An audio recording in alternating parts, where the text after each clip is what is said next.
Sir మాకు staff నర్సులు కావాలి సార్ ఎక్కువ. అది ఉండాల్సిందంతా ఉంది తానే ఇచ్చారా మీరు? మొత్తం ఉండాల్సింది గ్యాప్స్. ఎంపీ అదేది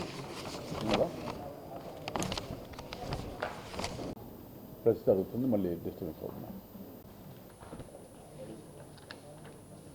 ఓకేనా, స్టార్ట్ చేయొచ్చుగా?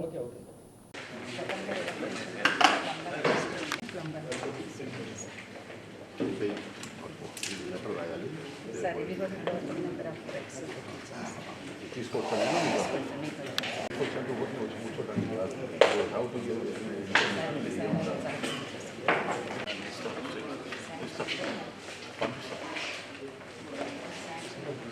వాస్తవాలు చెప్పాలి. మీరు ఒకసారి జీడిపి లెక్కలు చూసుకోండి. కేంద్ర ప్రభుత్వం కానీ రాష్ట్ర ప్రభుత్వం కానీ ప్రతి సంవత్సరం కాన్స్టెంట్ కింద తీసుకునేటప్పుడు 2011-12 బేస్ పీరియడ్ ఎందుకు తీసుకుంటారు? ఆ యొక్క పీరియడ్లో ఉన్నటువంటి ఇండెక్స్ని ఎందుకు తీసుకుంటారు అంటే, ఒక పీరియడ్ నుంచి ఇంకొక పీరియడ్ని మనం కంపేర్ చేసేటప్పుడు బేస్ పీరియడ్ అనేటటువంటిది కామన్గా ఉండాలనేటటువంటి విచక్షణ కూడా ఆయనకి లేదనంటే అది ఎవరికి సమాధానం చెప్పాలి? అలాగే జగన్మోహన్ రెడ్డి గారు మేము తెచ్చినటువంటి అప్పుల ద్వారా ప్రభుత్వంలో 2,73,000 కోట్ల రూపాయలు మొత్తం డీబీటీతో, దాంతో డీబీటీ తోటి పంచాము అని అన్నారు. మరి జీతాలు వ్యయము, ఇతర నిర్వహణ వ్యయం పోయిన తర్వాత రాష్ట్ర ప్రభుత్వ ఆదాయము, కేంద్ర ప్రభుత్వం నుంచి వచ్చినటువంటి నిధులు ఎవరి జేబుల్లోకి వెళ్ళాయి అంటే, తెచ్చిన అప్పుల్ని పంచానని చెబుతున్నా, మిగతా డబ్బులు ఎక్కడికి వెళ్ళినాయి, ఎవరి జేబుల్లోకి వెళ్ళాయి? దానికి సమాధానం చెప్పాలి. ఇప్పుడు ఏదైతే లెక్కర్ స్కామ్ మీద ఇక్కడ రాష్ట్ర ప్రభుత్వం విచారణ చేస్తుందో, ఆ మాఫియా డబ్బులు చేతుల్లోకి వెళ్ళి ఆధార్ కార్డులతో సహా, ఇప్పుడు డీబీటీ వెళ్ళిన ఆధార్ కార్డులతో సహా సమాచారం ఇస్తున్నారు కదా, ఈ యొక్క లిక్కర్ మాఫియాకో లేకపోతే ఏ మాఫియాకి వెళ్ళియో ఆధార్ కార్డులతో సహా ఆ డీబీటీ లెక్కలు ఈ డబ్బులు ఎటు పోయినాయో తీసి ఇవ్వగలరా జగన్మోహన్ రెడ్డి గారు? అదేవిధంగా తన పాలనలో మైనింగ్కి సంబంధించి, భూములు కొనుగోలుకి సంబంధించి అక్రమాలు ఈ ప్రభుత్వానికి సంబంధించి అనేక విచారణలు ఇవాళ జరుగుతూ ఉన్నాయి. ఆయన భూములు కొనుగోలు అమ్మకాలకి సంబంధించి వాళ్ళ పార్టీ నాయకుల ద్వారా జరిగినటువంటి డబ్బులు ఏ ఖాతాల్లోకి వెళ్ళాయో వాళ్ళ ఆధార్ కార్డులతో సహా ఆ డీటెయిల్స్ ఏమన్నా ఇస్తారా ఆయన? ఇవాళ నిస్సిగ్గుగా చేసిన అప్పుల్ని స్కీములకి చెల్లింపుల అనంతరం ప్రభుత్వ ధనాన్ని తన అనుంగ మిత్రులకి నేను అప్పచెప్పానని పరోక్షంగా చెప్పినట్టుగా ఇవాళ ఆయన అంగీకరించినట్టు కనపడుతుంది. ఇంకొక మాట, రాజధాని మీద, రాజధాని పైన మాట్లాడినటువంటి మాట ఒకసారి గతంలో మహమ్మద్ బిన్ తుగ్లక్ చూసాం, ఇటు పడితే అటు పడితే ఇటు రాజధాని మార్చాను. అదే రకమైనటువంటి విధంగా 1924 మధ్య వ్యవహరించారు. ఇవాళ మాట తీరు కూడా అట్లాగే ఉంది.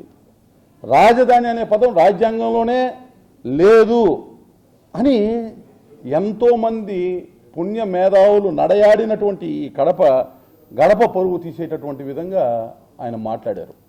ఒక్కసారి ఆంధ్రప్రదేశ్ రీఆర్గనైజేషన్ యాక్ట్ 2014, ఆంధ్రప్రదేశ్ పునర్వ్యవస్థీకరణ చట్టం 2014 ప్రకారము సెక్షన్ 5, సెక్షన్ 6 మరియు సెక్షన్ 94 సబ్సెక్షన్ 3 ఒకసారి చదవమనండి. రాజధాని మీద స్పష్టంగా విభజన చట్టంలో, పునర్వ్యవస్థీకరణ చట్టంలో పొందుపరచబడింది. పార్లమెంట్లో ఆమోదించిన చట్టంలో రాజ్యాంగ పరంగా ఏర్పడినటువంటి ప్రభుత్వం చేసినటువంటి ఒక చట్టాన్ని రాజ్యాంగంలో రాజధాని లేదు అనేటటువంటి మాట మాట్లాడటము. ఇవాళ ఒక మాట ఆయన చెప్పాలి.